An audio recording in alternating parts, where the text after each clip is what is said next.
how would you survive the zombie apocalypse if it happened in Boston? Whoa. Yeah, I'd probably be one of the first ones to go down. The thing about zombie apocalypse is that, it's like it could be your like brother or your best friend like trying to eat your face off. So to me, like, I don't know, I would feel bad for my friends turning into zombies, and then I wouldn't want to just shoot him in the face. So I guess I'd have to let him eat me. I don't know. Hi, my name is Tim Montgomery, and this is my golden hour.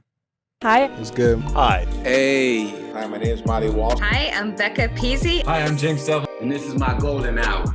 And this is my golden hour. And this is my golden hour. And this is my golden hour.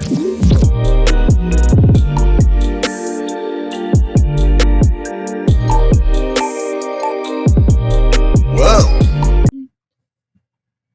All right. Well, welcome back to another episode of GDP, the Director's Cut, where we will be analyzing different aspects of the movie making process for the GDP movie. And today I am joined by the lovely Tim Montgomery. Thank you so much for joining us, Tim. Hey, Lexi, how's it going? Good. And Tim, just to get us started here, can you tell us what you do for the GDP movie? So Conor is, I'm helping out with the GDP film, doing some visual effects. And that means that we're creating some comets and some flames and some pyrotechnic type stuff. We're destroying Boston overall as a general rule of thumb. And we're just kind of having fun going through the shots, and like we got these really nice video backplates, and we're adding all these layers of fun stuff. And how did you first get into doing VFX work?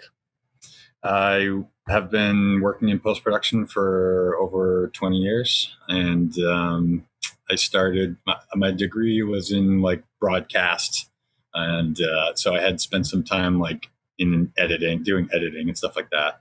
But once I started working in the industry, doing advertising type stuff, film stuff, you have a need for like skills and stuff. So I started to broaden my skill set, and as projects came in, they would ask for certain things, and I would have to go like learn how to do that stuff. And yeah, it's just like a cumulative thing over time. Visual effects is it's a discipline.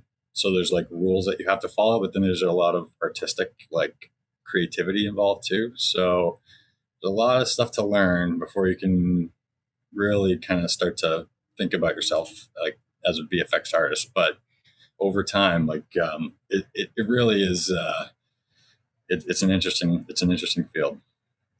Yeah. And just because I'm not super familiar with the process, do you mind just kind of going over quickly what a typical VFX artist's job is? Yeah, I mean, it's super huge range of stuff. It can include anything from like erasing things out of the shot, buffing out things that shouldn't be there. Maybe a logo got into the background, or a person walked into the shot that didn't belong there. From something like that all the way through to adding a fully realized, CGI transformer into the scene that's integrated into the shot and speaking and, interacting with the actors. So there's like this huge range of what can be considered visual effects. And that's why it's kind of such a deep field. Basically every shot you see on the air has visual effects added to it from in one way or another. And oftentimes it's very small, little subtle things, but it's a lot, it encompasses a lot of different stuff. So what kind of visual effects stuff did you first start out doing? Like motion graphics, animation, doing little cleanup stuff for clients, in the ad game. It's like there's always like a lot of they always have to like there's a lot of lawyers involved and stuff like that. And so whenever you get a lawyer involved, they look at a shot and they try to find all the things that they're legally liable for. And then the tool set that I have is perfect for that scenario. And then if they want to take something out or put something in, that's when they give me a call. That's a really interesting point. What kind of legal liabilities could you run into while doing VFX work? Definitely showing people's likenesses that you don't have rights to, or showing some sort of product, in a certain way. Maybe I don't know all the details of it. I just get the hit lists of what to change mostly, but that's definitely always going to be a thing in media, and it's something you got to pay attention to. Yeah, absolutely. And have you ever gotten into any legal issues of your own while doing VFX work now? No, thank goodness. But, definitely stuff has gotten yanked back because it got kicked back or something like that. So we've been working for weeks on something, and then the next morning the lawyers wake up and kill the whole campaign. I've had that happen before, for sure. Mm-hmm. And just switching gears a little bit, how did you first meet Conor and get involved with Conor? Conor, I picked up the phone and it was Conor on the other end. Is basically how I met him. Yeah, he found me somehow, but I was really glad that he did. And it was right kind of during the pandemic kind of starting. So the ad stuff shut down, the film stuff shut down for a couple months. Like, it just fell off the table. And so it was a good timing on his part, because I was able to like lean into his stuff a little bit more. And he and I really got to know each other at that point. But hold on one second. Sorry, Lexi. No, you're okay. Totally. I'm at my office right now. And where is your office located? We're in downtown Boston on Columbus Ave, near Park Plaza Hotel, or the Castle. I don't know if you know where that is. But, yeah, we're in Back Bay. That's really nice. And how long have you been there for? Yeah, it's been here since the 90s, early 90s. And the guy that owns our company owns a couple companies like this, and he owns the building. So there's like one big happy family here at 162 Columbus Ave in Boston, Mass. Yep. And what kind of work are you primarily doing there? I work and do I do a lot of different stuff, but visual effects, editing. We have a screening room, and that's kind of my responsibility too. That we're trying to open up the door to the film community. The advertising community is definitely clients that we service very regularly, and then local film community, people coming in from Hollywood, stuff like that. And a lot of internet things and all kinds of stuff. So, And you guys obviously aren't doing a lot of screenings in the pandemic now, correct? We haven't had a screening in about a year now, which totally stinks, but hopefully that'll start back again. Our screening room is it's sort of a hidden gem here in the city. There's nothing like it outside of New York or LA, and it's a miniature AMC or Lowe's cinema theater for like 5 people. We have all the same technology that they have, and it allows us to do quality control for theatrical deliveries. So if we're outputting stuff for the movie theaters, we can verify, what we're doing. But that also gives us like a really robust, like high-end visual pipeline, which we can like do camera tests. Our projection screen is 17.5 feet. So we blow up our shots to this huge projection screen. We can, really see everything. So, and in terms of visual effects, if you're working on VFX, you can't hide anything at that size. So it's like putting a magnifying glass up to your footage, and it's a really cool way to work. Yeah, that's extremely cool. Do you have any like favorite things that you've shown out of the viewing room before? I mean, anytime we can get Hollywood folks in here is cool. Anytime we can get, maybe an actor, an actress or something in here, I'm always about that. I just love filmmaking in general. So anything involved in that, I'm all about it. So going back. Anybody that's like making their film too, they're super passionate and they want to like come in and see it in this environment. So it's always awesome to see that reaction from people. So they're like making their film and they finally see it up on the big screen, and it's really cool to watch that. So it sounds like you and Conor were then a really good fit for each other. It was pretty fortuitous connection. Absolutely. Yep. And have you read the full movie script? I have. And what did you think of it when you first read it? I thought it was ambitious. I mean, the feature films are no joke, and it's a huge beast gauntlet. I mean, he and I have had many conversations about this, and I thought he was biting off a little bit too much, but I think I underestimated him a little bit because he's just got so much energy and drive. And I've seen a lot of younger filmmakers coming up the chain over 20 years, right? And I've worked with a lot of interns and Emerson, BU, all these students come in, they all want to be filmmakers. And they don't quite realize what it is they're getting into. And, you know, when they do, it's a real eye opener for some people.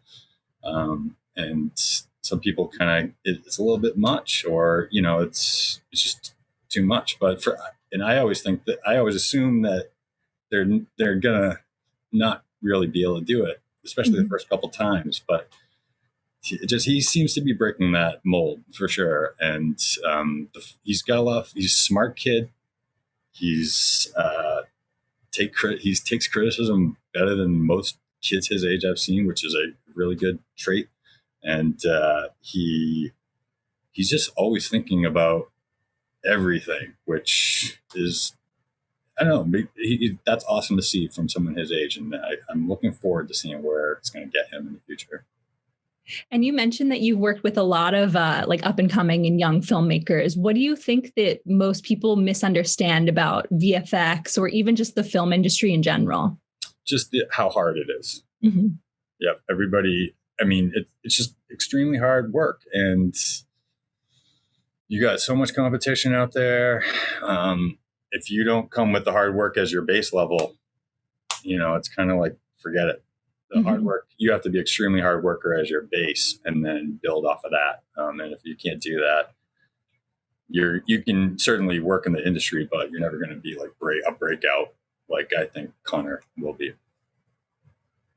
Wow. And so where are you on the editing process right now in terms of Conor's film? We're about, I'd say 45%, 50% of the way through. We've got a lot of like storyboarding done and out of the way. And basically my section is it's a film within a film. And I don't want to give away too much, but you know, the visual effects part has a little bit of a story in the story. And so, but you have to tell it without sort of actors or anything. You got to tell it with the visuals. And so you got to kind of plan it, map it all out, and in a very rudimentary, sort of humble beginnings way. And then you kind of keep building. And over time, you get these massive built up 100-layer composites that consist of computer generated graphics, shot video, and whatever else you can bring to the table to kind of realize the vision. And it's a lot of fun to bring it to life. Have there been any big obstacles or challenges that you've had to overcome so far?